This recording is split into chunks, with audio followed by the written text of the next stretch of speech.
You ask Tiger to solve. This deals with linear equations with one unknown. The final result is x equals 1 over 2. Let's solve it step by step. Simplify the expression. Group like terms. Simplify the arithmetic. Group all constants on the right side of the equation.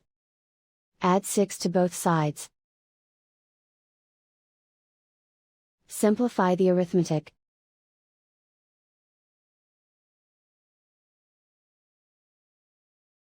Isolate the x.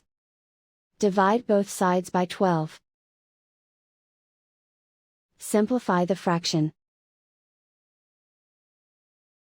Find the greatest common factor of the numerator and denominator.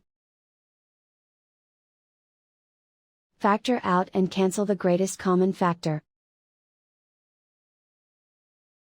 And so the final result is x equals 1 over 2.